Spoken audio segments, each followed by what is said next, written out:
She was a wealthy woman who thought money could buy her everything, even peace.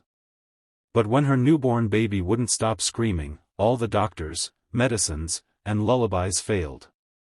Then, on a noisy city street, a poor black boy with a torn shirt and bare feet began to sing.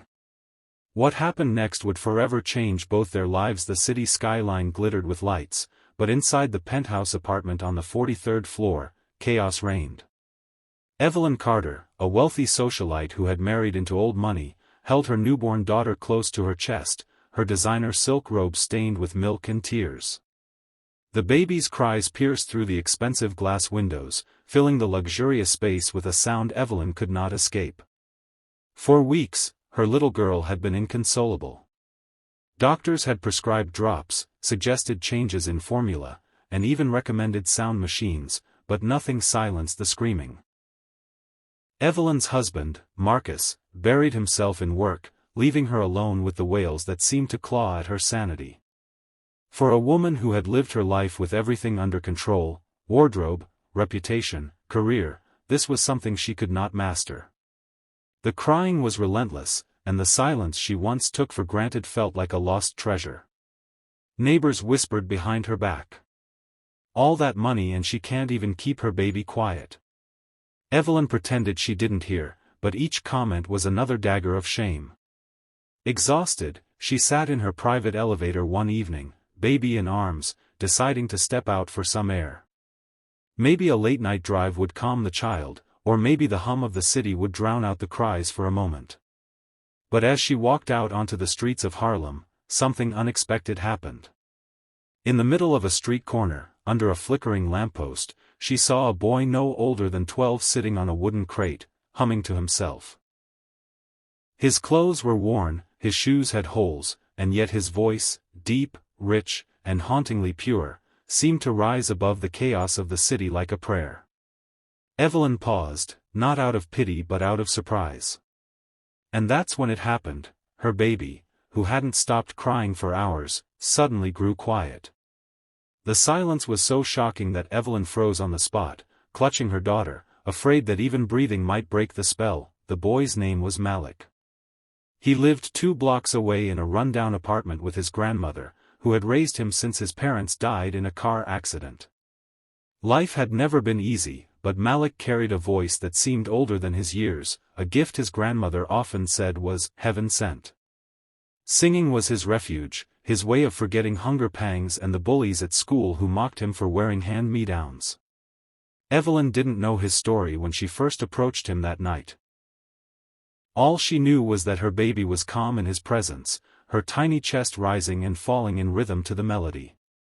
Desperate and trembling, Evelyn asked him softly, "Please, don't stop."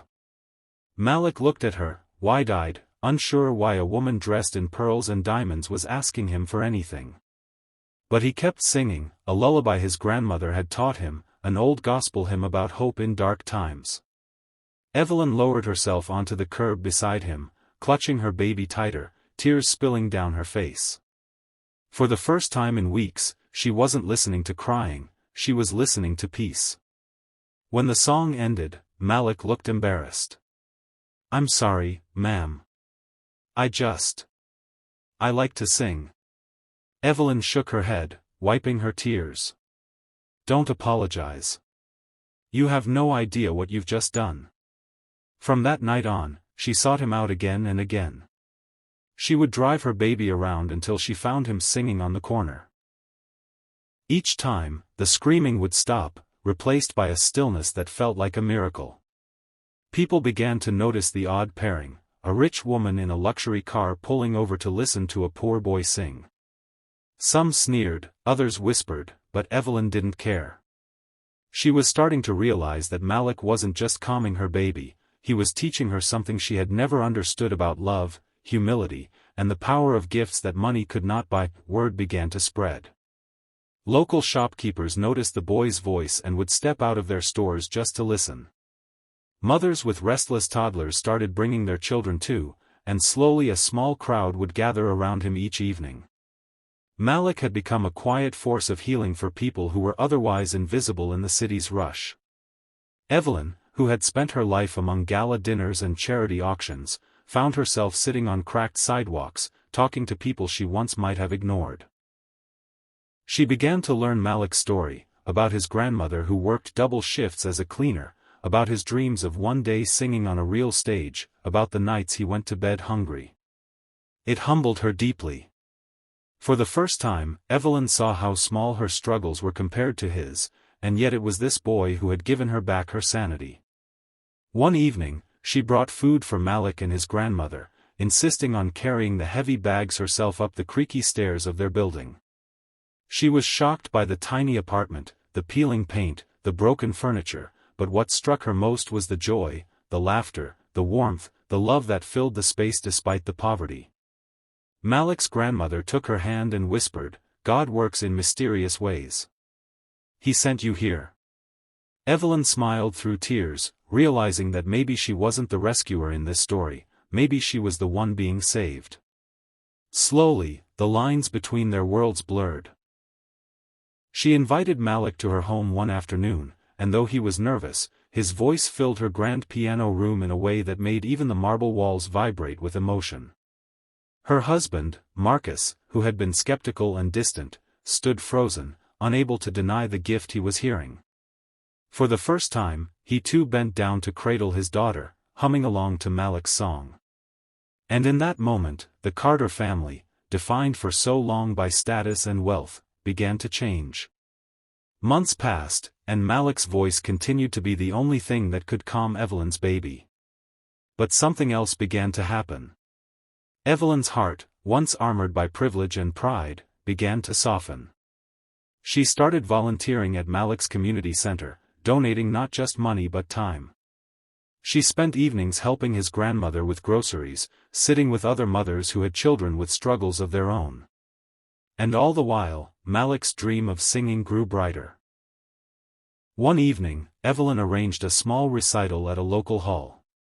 It wasn't a gala or a grand fundraiser, just a simple gathering where Malik could sing.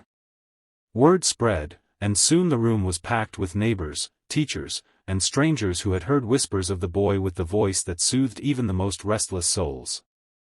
When Malik stepped on stage, his heart pounded, but then he saw Evelyn holding her baby in the front row, smiling through tears, and his fear melted away.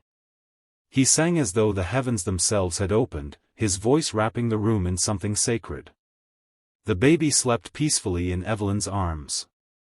When the final note faded, the audience erupted in applause. Malik's life would never be the same again. A local music teacher offered him lessons for free. A journalist who happened to be in the crowd wrote an article that went viral, calling him, "the boy who calmed the millionaire's baby." Evelyn didn't care about the headlines.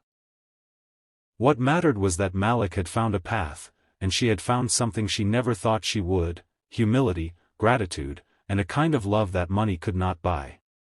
As she looked at her daughter sleeping soundly, she whispered a silent prayer of thanks, not for doctors or medicine, not for wealth or comfort, but for a poor black boy whose song had healed her world.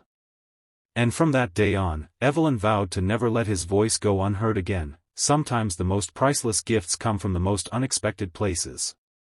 If this story touched your heart, don't forget to hit the like button, subscribe to our channel, Kindness Vibes, and share this story with someone who needs a reminder that love and kindness are more powerful than money. Turn on the notification bell so you never miss an inspiring story that can change a life. Together, let's spread kindness one story at a time.